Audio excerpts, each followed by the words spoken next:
नमस्कार। ये वीडियो +1 के लिए है और हमने पिछली वीडियो में +1 का 3rd चैप्टर शुरू किया हुआ है और इस वीडियो में मैं जो आपके लिए लेकर आई हूँ ऑगस्टस के बारे में। जी हाँ, जितने भी रोमन शासक हुए उसमें ऑगस्टस सबसे शक्तिशाली हुआ और उसके काल को रोमन इतिहास का स्वर्ण युग कहा जाता है। तो यहाँ पर मैं आपको बताऊंगी कि ऐसे कौन कौन से कारण थे या कौन कौन सी ऐसी उपलब्धियाँ थी ऑगस्टस की जिसके कारण उसके शासनकाल को रोमन साम्राज्य का स्वर्ण युग कहा जाता है।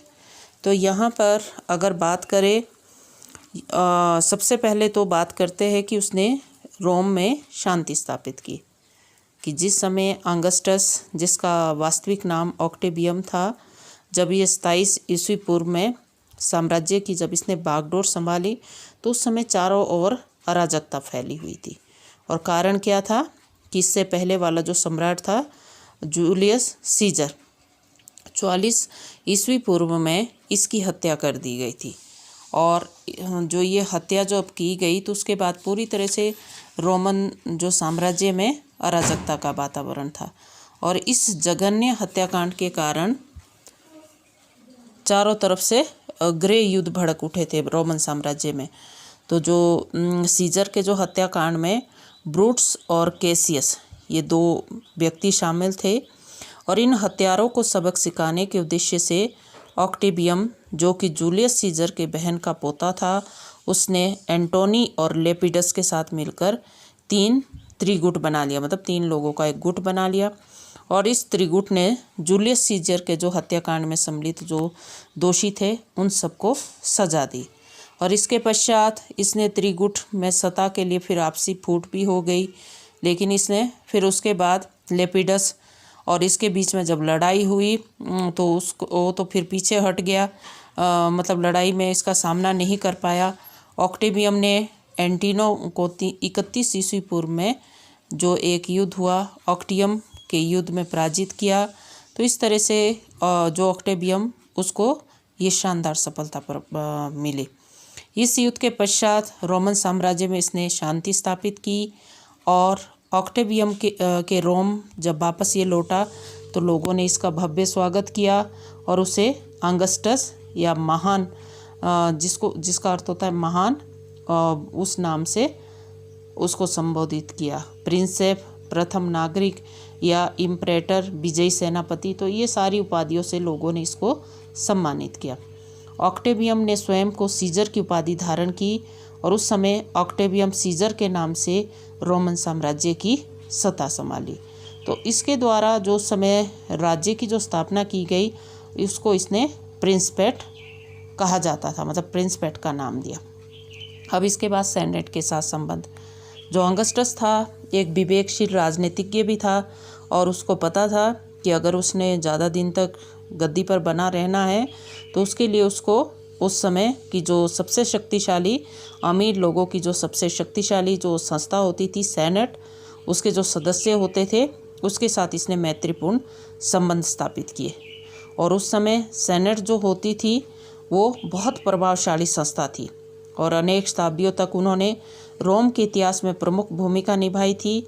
और ऑगस्टस ने केवल रोम के इसमें धनी, ईमानदार और जो कर्तव्यपरायण लोगों को ही सेनेट में प्रतिनिधित्व दिया और उसने सदैव सेनेट के प्रति सम्मान प्रकट किया। और इसको देखते हुए सेनेट ने स्वेच्छा से सैन्य संचालन, सीमांत प्रदेशों पर नियंत्रण, सुरक्षा, युद्ध और संधि संबंधी सभी अधिकार ऑगस्टस को दे दिए। और बड़ी चतुराई से ऑगस्टस ने सेनेट के सदस्यों की संख्या 1000 से कम कर दी और 600 कर दी। और इस प्रकार उसने बड़ी चतुराई से उसमें से जो अवांछित सदस्य थे उनको हटा दिया। और इस तरह से ऑगस्टस ने अपने सूझबूझ से उस समय की जो सर्वोच्च संस्था थी उसके ऊपर अपना नियंत्रण स्थापित किया। अब इसके बाद सेना में सुधार। वैसे तो जो रोमन जो सेना थी वो काफ़ी संख्या भी ज़्यादा थी और काफ़ी शक्तिशाली भी थी। तो ऑगस्टस से पहले रोमन सेना की जो कुल संख्या 6 लाख थी और रोमन साम्राज्य के विस्तार में उनकी काफ़ी भूमिका होती थी और इतनी शक्तिशाली सेना कई बार शासकों के लिए भी खतरा बन जाती थी। अनेक बार सैनिक बेहतर सेवा शर्तों के लिए भी विद्रोह करते थे। इस कारणों के चलते हुए सेनेट प्रायः सेना से घृणा करती थी। तो अगस्टस क्योंकि शांति का समर्थक था तो इसीलिए उसने रोमन सेना की संख्या कम कर दी। अब जो 6 लाख पहले थी अब इसने 3 लाख कर दी। और इसके अतिरिक्त उसने 9,000 जो प्रोटेरियन गार्ड थे जिनका कार्य सम्राट की सुरक्षा करना था तो उसको नियुक्त किया। और अगस्टस ने एक स्थायी सेना का भी गठन किया और इसमें प्रत्येक सैनिक को न्यूनतम 25 वर्ष तक सेवा करनी पड़ती थी। और इन सैनिकों को नियमित वेतन की व्यवस्था भी थी। जब ये रिटायर हो जाते थे तो पेंशन आदि भी दी जाती थी। इसके बाद जो उसका महत्वपूर्ण सुधार जो उसके द्वारा किया गया वो था प्रांतीय प्रशासन। अगस्टस से पहले जो प्रांत में जो कर्मचारी प्रशासन को देखते थे उन्होंने वहाँ पर लोगों के ऊपर बहुत अत्याचार करने शुरू किए थे और जिससे कि प्रांतों के लोग जो थे उनके भ्रष्टाचारों से बहुत परेशान हो चुके थे। तो अगस्टस एक स्थायी साम्राज्य की स्थापना का इच्छुक था। तो इस उद्देश्य से उसने प्रांतों के प्रति एक नई नीति को लागू किया। उसने प्रांतीय गवर्नर का जो कार्यकाल था 1 वर्ष से बढ़ाकर 3 वर्ष कर दिया और उसमें केवल ईमानदार लोगों को ही गवर्नर के पद पर नियुक्त किया। उसने प्रांतीय लोगों के कल्याण हेतु कदम उठाने के निर्देश दिए गए और अगस्टस ने उन सभी अधिकारियों को पद से हटा दिया जो जनता पर अत्याचार करते थे। उसने प्रांतों में जो भ्रष्टाचार करने वाले जो कर्मचारी थे उनको कड़ी से कड़ी सजा दी। इसके बाद बात करते हैं आर्थिक सुधार की। तो अगस्टस इस बात को भली भांति जानता था कि अगर प्रजा सुखी नहीं होगी तो कभी भी विद्रोह कर सकती है। तो इसीलिए उसने रोमन साम्राज्य में शांति व्यवस्था को कायम रखने के लिए अपनी जो आर्थिक नीति थी उसमें भी सुधार किया। दूसरा, उसने यातायात के साधनों के विकास की ओर भी ध्यान दिया।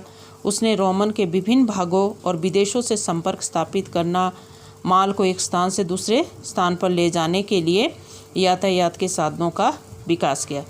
तीसरा, उसने जो उस समय के समुद्री डाकू होते थे, क्योंकि ज़्यादातर व्यापार समुद्र द्वारा होता था, जल परिवहन द्वारा, तो उस समय डाकू वगैरह होते थे जो लोगों को, व्यापारियों को बहुत परेशान करते थे।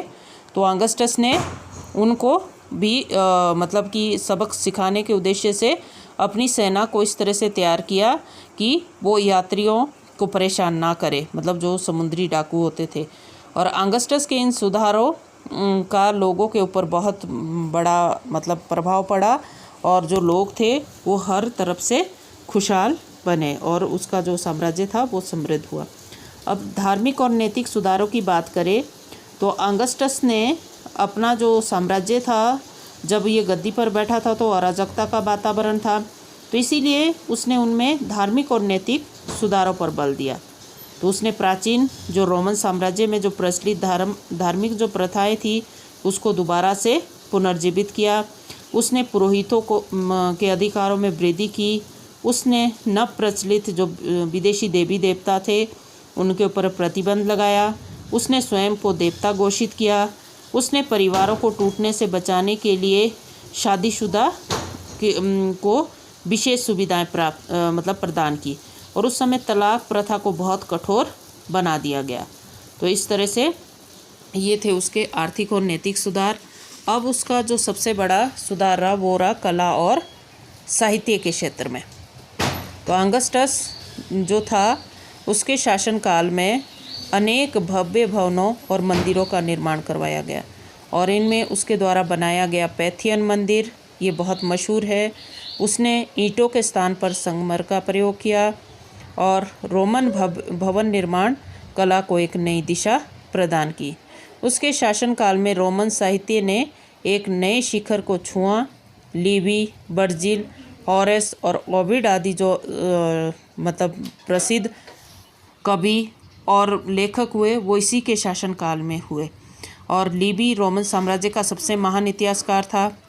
उसने रोम के इतिहास को 142 जिल्दों में लिखा।